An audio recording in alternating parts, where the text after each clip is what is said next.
नमस्कार दोस्तों, सबसे पहले मैं आपका अपने चैनल पे बहुत बहुत स्वागत करना चाहूँगी। दोस्तों, मैं आज आपके लिए लेके आ गई हूँ जनरल साइंस के कुछ महत्वपूर्ण क्वेश्चंस। और आपको यहाँ पे क्वेश्चंस देखने हैं और इसमें आप अपने मेमोरी का अंदाज़ा लगा सकते हैं कि आपको इसमें क्या क्या चीज़ें पता हैं और क्या क्या नहीं। ठीक है, चलिए स्टार्ट करते हैं दोस्तों। ये आपके लिए एक टेस्ट सेशन टाइप का होगा। और देखिए, आपको आंसर अगर आ रहा है तो आप कमेंट सेक्शन में मुझे बताइए।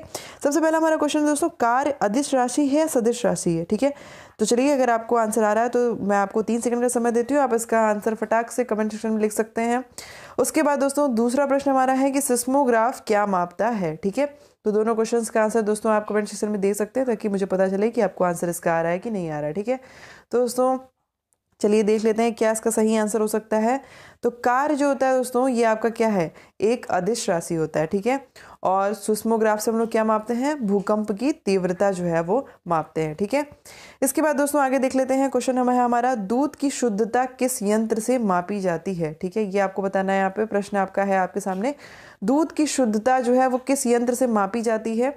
और उसके बाद दूसरा क्वेश्चन दोस्तों यहाँ पे है कि परमाणु घड़ी किसके संक्रमण पर आधारित होती है? ठीक है, दोस्तों दो आपको क्वेश्चन बताने हैं। तो दोस्तों आपके पास 3 सेकंड का समय है। आप उपकरण संबंधी जो पूरा का पूरा पीडीएफ है मैंने आपको प्रोवाइड करवाया हुआ था टेलीग्राम ग्रुप पे। अगर आपको क्वेश्चन का आंसर आ रहा है तो आप कमेंट सेक्शन में आंसर देते जाएं। दूध की शुद्धता जो है वो हम लोग किस यंत्र से मापते हैं और परमाणु घड़ी की क्या जो है उसका संक्रमण किस पर आधारित होता है? तो दूध की शुद्धता हम लोग हमेशा लैक्टोमीटर से मापते हैं। और जो परमाणु घड़ी है दोस्तों, ये सीजीएस के संक्रमण पर जनरली आधारित होती है। ठीक है, इसके बाद दोस्तों हमारा प्रश्न है कि फेदोमीटर से हम लोग क्या मापते हैं, ये आपको बताना है। और दूसरा प्रश्न हमारा क्या है कि वह उपकरण कौन सा है जिसका प्रयोग हवा के वेग के बल के मापन के लिए किया जाता है? ठीक है दोस्तों, अगर मैंने आपको टेलीग्राम ग्रुप पे जो उपकरण संबंधी पूरा पीडीएफ प्रोवाइड करवाया हुआ था, अगर आपने देखा होगा तो आपको पूरा उसमें अंदाजा हो गया होगा कि क्या क्या चीज़ें, कौन सा उपकरण किस काम में आता है। दोस्तों बस उसका छोटा सा असेसमेंट मैं आपके लिए लेके आई हूँ कि आप जो भी चीज़ें देखते हैं वो एक्चुअली देखते हैं या नहीं देखते हैं, जो भी हम लोग आपको वहाँ पे प्रोवाइड करवाते हैं टेलीग्राम ग्रुप पे। तो फेदोमीटर से हम लोग क्या मापते हैं और उपकरण कौन सा है जिसके प्रयोग से हवा के बल का मापन किया जाता है? चलिए देख लेते हैं सही आंसर क्या है। फेदोमीटर से दोस्तों हम लोग क्या मापते हैं, समुद्र की गहराई। ठीक है, और हवा के वेग और बल के मापन के लिए हम लोग यूज करते हैं एनीमोमीटर। ठीक है, तो दो प्रश्न आपको यहाँ पे दोस्तों दिख रहे हैं और ये दोनों ही आपके लिए इंपॉर्टेंट हैं।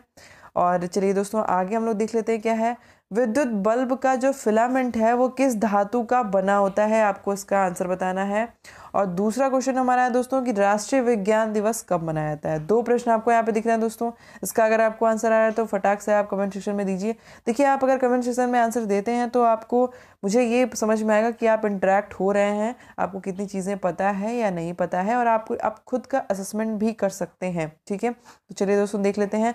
विद्युत बल्ब का जो फिलामेंट होता है वो किसका बना होता है? टंगस्टन का बना होता है। ठीक है, और जो राष्ट्रीय विज्ञान दिवस जो मनाया जाता है दोस्तों, वो कब मनाया जाता है? हमारा 28 फरवरी को राष्ट्रीय विज्ञान दिवस जो है वो मनाया जाता है। सीएनजी की मुख्य घटक गैस कौन सी है? इसका आंसर आपको बताना है दोस्तों। सीएनजी की जो मुख्य घटक गैस है वो कौन सी होती है? दोस्तों आपके पास 3 सेकंड का समय है, बहुत आसान है। और उसके बाद आप मुझे सीएनजी का फुल फॉर्म भी बताइए कि सीएनजी का जो फुल फॉर्म होता है वो क्या होता है। दोस्तों इसी प्रकार के इजी क्वेश्चंस आपके हर एग्जाम में पूछे जाते हैं दोस्तों, इसलिए मैं आपके सामने ये प्रैक्टिस से लेके आई हूँ। चलिए देख लेते हैं दोस्तों। सीएनजी में जो हमारी मुख्य घटक होता है वो क्या है? आपका मीथेन गैस होती है। ठीक है, और सीएनजी का full form compressed natural gas होता है दोस्तों, ये आपको पता होगा। सीएनजी का जो आपका फुल फॉर्म होता है क्या होता है? Compressed natural gas. ठीक है, दूसरा क्वेश्चन दोस्तों मैं आपके यहाँ पे लेके आई हूँ कि एरोसोल जो है वो किसका उदाहरण है, ये आपको बताना है। एक क्वेश्चन है। और दूसरा प्रश्न आपका यहाँ पे कि लिटमस कैसे प्राप्त किया जाता है? दोस्तों मैंने आपको अम्ल क्षार और लवण पढ़ाया हुआ था, वहाँ पे मैंने आपको सारी चीज़ें लिटमस संबंधी बताई हुई थी। तो दोस्तों दोनों चीज़ें आप बताइए कि एरोसोल ये किस चीज़ का उदाहरण है और लिटमस कैसे हम लोग, किस चीज़ से हम लोग लिटमस जो है प्राप्त करते हैं और लिटमस आपका क्या है। देखिए, सबसे पहले तो मैं आपको ये एक थोड़ा सा हिंट देना चाहूँगी। लिटमस हमारा क्या है? एक प्रकार का प्राकृतिक सूचक होता है। ठीक है, चलिए देख लेते हैं दोस्तों। एरोसोल जो है वो क्या है? आपका धुएं का उदाहरण है। और लिटमस हम लोग प्राप्त करते हैं लाइकेन से। ठीक है, लाइकेन आपका क्या है? एक प्रकार का शैवाल है। मैंने आपको अम्ल क्षार और लवण के टाइम पे पढ़ाया हुआ था कि हम लोग उसको सूचक के तौर पे भी यूज करते हैं। ठीक है, और मैंने आपको ये भी बताया था कि हमारा प्राकृतिक सूचक भी होता है और बहुत सारे हमारे कृत्रिम सूचक के तौर पे भी चीज़ें यूज़ की जाती हैं। इसके बाद दूसरा क्वेश्चन दोस्तों, शुद्ध जल का पीएच कितना होता है आपको बताना है, ठीक है। शुद्ध जल का जो पीएच होता है वो कितना होता है, और साथ ही साथ किसी क्षेत्र में अधिकतम कितने लोगों को नोबेल दिया जा सकता है। 2 क्वेश्चन आपको यहाँ पे दिख रहे हैं दोस्तों, आप फटाक से इसका आंसर मुझे बताइए कि शुद्ध जल का पीएच मान कितना होता है। दोस्तों पीएच मान पे भी मैंने पूरी वीडियो आपको प्रोवाइड करवाई हुई है, उसमें अगर आपने सही से पढ़ा होगा तो आपको सबका पीएच मान दिमाग में रट गया होगा, ठीक है, याद हो गया तो बहुत अच्छी बात है।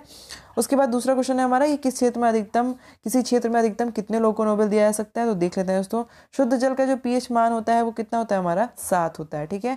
और किसी भी क्षेत्र में अधिकतम जो नोबेल दिया जाता है वो 3 लोगों को दिया जाता है, ठीक है। देखिए दोस्तों, नोबेल से संबंधित आपको पता होगा कि ये नोबेल जो है वो अल्फ्रेड नोबेल के ही नाम पे ये नोबेल पुरस्कार जो है वो दिया जाता है, ठीक है। इसके बाद दूसरा क्वेश्चन है दोस्तों, देख लेते हैं हमारा यहाँ पे क्या है। होमी जहांगीर भाभा पुरस्कार किस क्षेत्र में विशेष योगदान के लिए दिया जाता है, एक क्वेश्चन है आपका। दूसरा क्वेश्चन ये है कि अल्फ्रेड नोबेल ने किस वस्तु का आविष्कार किया था। दोनों क्वेश्चन पिछले क्वेश्चन से कनेक्टेड है, यानी नीचे वाला क्वेश्चन आपका पिछले क्वेश्चन से कनेक्टेड है। अगर आपको आंसर आ रहा है तो बहुत अच्छी बात है। और उसके बाद दोस्तों आप ट्राई करें कि आप इसका आंसर दें, कमेंट सेक्शन में प्लीज़ आप लोग आंसर दें, इससे मुझे पता चलेगा दोस्तों कि आपको जो है कितना आपको चीज़ें जो है वो आ रही हैं, ठीक है। तो होमी जहांगीर भाभा पुरस्कार जो है दोस्तों किस में दिया जाता है, और अल्फ्रेड नोबेल किस वस्तु का आविष्कार किया था, तो चलिए देख लेते हैं। होमी जहांगीर भाभा पुरस्कार जो है दोस्तों ये किस में दिया जाता है, आपका नाभिकीय ऊर्जा के क्षेत्र में बेसिकली दिया जाता है, ठीक है। और अल्फ्रेड नोबेल ने किस वस्तु का आविष्कार किया है, तो डायनामाइट का अल्फ्रेड नोबेल ने आविष्कार किया हुआ है, ठीक है। दोस्तों ये बहुत ही सारे के सारे बेसिक क्वेश्चंस हैं, सबका आंसर आपको ऑलरेडी आ रहा होगा, मुझे ऐसा लगता है आ रहा है, नहीं आ रहा है तो कोई वो दिक्कत नहीं है।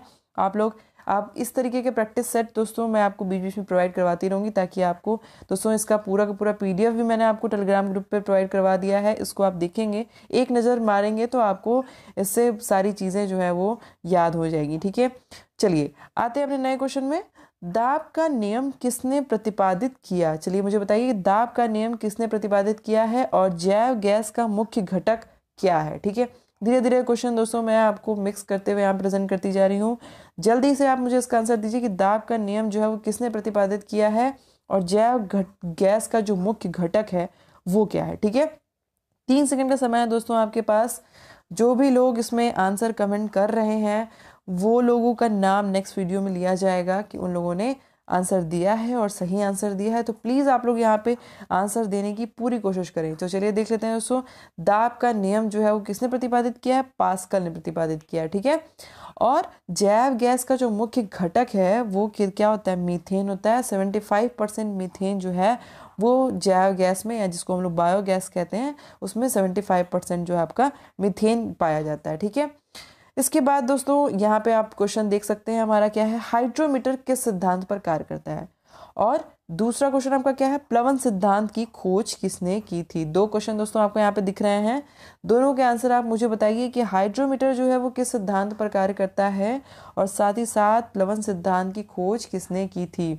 आप देखिए, अगर आप कमेंट नहीं करना चाह रहे हैं, आपको बहुत मेहनत लग रही है, तो आपने दिमाग में भी सोच सकते हैं कि आपको इसका आंसर आ रहा है कि नहीं आ रहा है।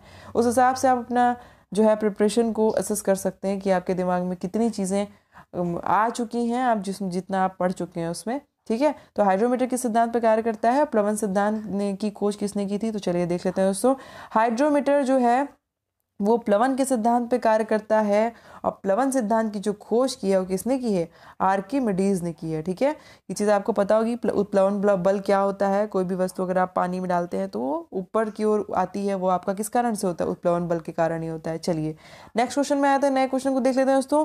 फुहारा किस सिद्धांत पर कार्य करता है, ये बताना है आपको, ठीक है।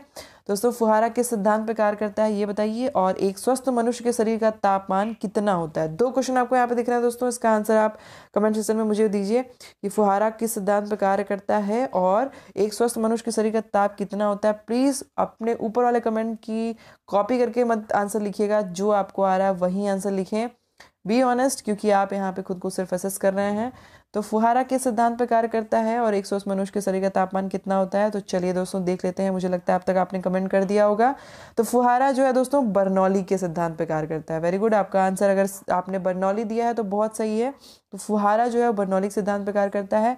और एक जो स्वस्थ मनुष्य होता है दोस्तों, उसका उसका तापमान जो होता है 98.4 डिग्री फ़ारेनहाइट जो है 98.4 फ़ारेनहाइट जो है होता है। ठीक है, उसके बाद दोस्तों देख लेते हैं तापमापी किस सिद्धांत पर कार्य करता है। ये आपका नया क्वेश्चन। और उसके बाद दूसरा क्वेश्चन क्या है, सरल पदार्थों के घनत्व पर क्या प्रभाव पड़ेगा यदि उन्हें गर्म किया जाए। ठीक है, दो क्वेश्चन। सरल पदार्थों के घनत्व पर क्या प्रभाव पड़ेगा यदि उन्हें गर्म किया जाए। तो चलिए दोस्तों देख लेते हैं इसका सही आंसर क्या है। तापमापी हमारा काम करता है ऊष्मीय प्रसार के सिद्धांत पर, और सरल पदार्थों के घनत्व पे क्या प्रभाव पड़ेगा, अगर उनको हम लोग गर्म करेंगे तो उनका घनत्व जो है वो कम हो जाएगा। ठीक है, तो यहाँ पे दो क्वेश्चन दोस्तों आप यहाँ पे देख लिया। चलिए नए क्वेश्चन में आ जाते हैं। प्रकाश का सर्वाधिक वेग कहाँ होता है? चलिए मुझे बताइए प्रकाश का सर्वाधिक वेग कहाँ होता है। बहुत आसान क्वेश्चन है। और नीचे वाला क्वेश्चन थोड़ा सा आपको सोचने लायक है। ऑप्टिकल फाइबर का आविष्कार किसने किया? दो क्वेश्चन आपको यहाँ पे दिख रहे हैं। इसका आंसर मुझे जल्दी से बताइए दोस्तों, 3 सेकंड का समय है आपके पास।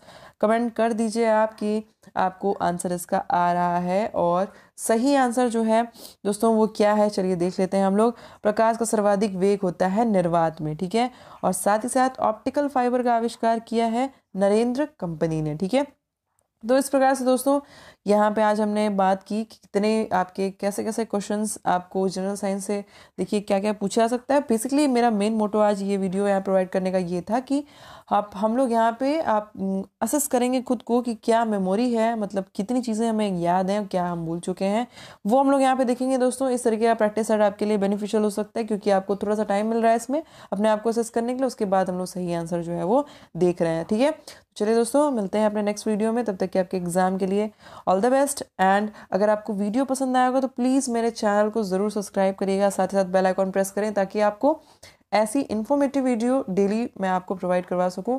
और दोस्तों और भी बहुत अच्छे ऐसे टॉपिक्स हैं मेरे दिमाग में जो कि मैं आपके सामने प्रेजेंट करना चाहती हूँ। दोस्तों बहुत सारे इंपॉर्टेंट टॉपिक्स ऐसे हैं जिनसे संबंधित आपको हम लोग लेसन्स और वीडियो जो है वो प्रोवाइड करवाएंगे। आपको इस चैनल को सब्सक्राइब कर लेना है ताकि आप नोटिफाई होते रहें टाइम टू टाइम। ठीक है, तो चलिए मिलते हैं अपने नेक्स्ट लेसन में, नेक्स्ट वीडियो में। तब तक कि आपके एग्जाम के लिए all the best and thanks for watching.